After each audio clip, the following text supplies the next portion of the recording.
हो रही हैं जो अपनी बात कह नहीं सकते हैं और अंदर ही अंदर वो अपने को खोखला कर लेते हैं।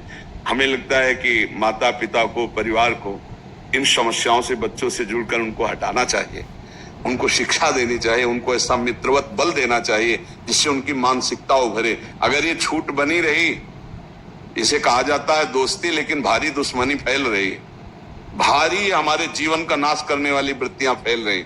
तो इसलिए इससे बचा जाए और नाम जप किया जाए। अगर मन को छूट मिल जाए तो नरक पहुंचाने की पूरी व्यवस्था कर देगा। मन को छूट मिल जाए तो भारी से भारी अपराध करा देगा और चलाता रहेगा। इसलिए मन को छूट ना दी जाए, और मन को छूट ना दी जाए इसके लिए जो चाहिए विवेक, वो सत्संग सुना जाए, और जो बल चाहिए वो नाम जप किया जाए। नाम का बल और सत्संग का विवेक, ये दो ही बचा सकते। साधन को हरि भजन है, कै सत्संग सहाय। राधा वल्लभ श्री हरिवंश महाराज जी, आपके चरणों में कोटि कोटि प्रणाम। गुरुदेव भगवान, मेरी कुछ दिनों से दिनचर्या बहुत बाधित हो गई है। मन इस समय बिल्कुल साथ नहीं दे रहा। पहले वही दिनचर्या पूरे उत्साह के साथ होती थी, अब वही एक बोझ सा लग रही है महाराज जी। भजन की थोड़ी भी तन्मयता में बहुत घबराहट होती है महाराज जी। कोई अपराध बन गया क्या? श्री हरिवंश गुरुदेव भगवान, जैसे पहले जो लगन तत्परता थी, इसीलिए हम पूछ रहे, कोई अपराध बन गया क्या? किसी वैष्णव की निंदा, कोई ऐसा अपराध जिससे हमारा भाव, भगवत भाव कम हो रहा है?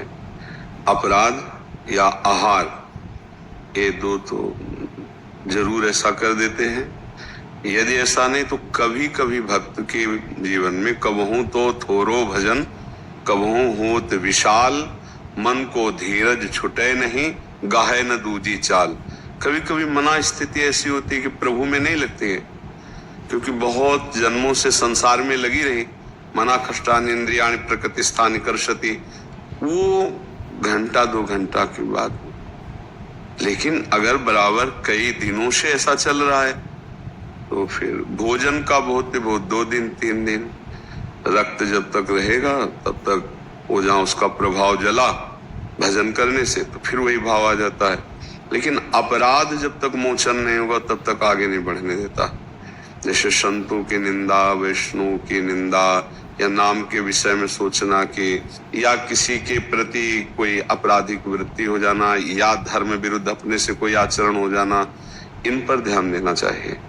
अगर ऐसा कुछ है तभी ऐसा बाधित होता है, नहीं तो प्रतिपल उत्साह बढ़ता है। जब हमसे कोई पाप बन जाता है तो हमारे चिंतन को वो शुष्क कर देता है, और जहाँ चिंतन शुष्क हुआ, रस नहीं मिला, तो विषय की तरफ भागता है मन, और विषयों की तरफ मन गया कि फिर भजन भाव छूट जाता है।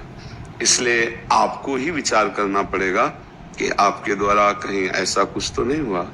जैसे कल ही एकांतिक के बाद एक सज्जन खड़े हुए और रोने लगे कि जब आपका सत्संग सुना तो हमारे सब जीवन सुधरा और बहुत आध्यात्मिक रुचि बढ़ने लगी। फिर हमने किसी वैष्णव पर दोष दर्शन किया, बोले सब खत्म हो गया, चिल्ला कर रो रहे थे, बचा लो मेरा भाव। ऐसा तो कभी कभी हम अपनी मायाकृत बुद्धि से महाभागवतों को नहीं जान पाते, और बाहरी बातों पर जो हमारी मलिनता है उसमें आरोप करके हम उनके प्रति दोष दर्शन या निंदा करने लगते हैं। भजन करने वाले को चाहिए, नारायण स्वामी का ये दोहा का अर्थ समझ ले, तेरे भावे जो करे भलो बुरो संसार, नारायण तू बैठ के अपनो भवन बुखार। संसार भला है कि बुरा है छोड़ो, अभी अपने को देखो। अगर हमारे अंदर कोई बुरा भाव नहीं होगा तो हमें कोई बुरा नहीं दिखाई देगा। सच्ची मानिए, अगर हमारे हृदय में राम है तो चराचर जगत राम में दिखाई देगा, और काम है तो फिर काम में दिखाई देगा। दुष्ट को सब दुष्ट दिखाई देते हैं, पवित्र आत्मा को सब पवित्र आत्मा नजर आते हैं, कोई पापी नजर नहीं आता। भगवत भाव वाले को सब भगवान नजर आते हैं, ब्रह्म भाव वाले को सब ब्रह्म नजर आते हैं। मायाकृत बुद्धि से जड़ चैतन्य, स्त्री पुरुष, पापी पुण्यात्मा, ऐसा दर्शन होता है। हमें लगता है अध्यात्म अपने सुधार के लिए है। कोई क्या कर रहा है भगवान जाने और वो जाने, हमको क्या करना चाहिए, हमें अपना सुधार करना चाहिए। अध्यात्म जो मार्ग है वो अपने सुधार के लिए। सत्संग सुना और दूसरों पर परीक्षण कर रहे हैं कि ये तो जो आज सत्संग सुना इसमें तो नहीं है, तो वो सत्संग आपके लिए हुआ है। आप अपने में परीक्षण कीजिए कि ये बात आप में है कि नहीं, दूसरों में नहीं।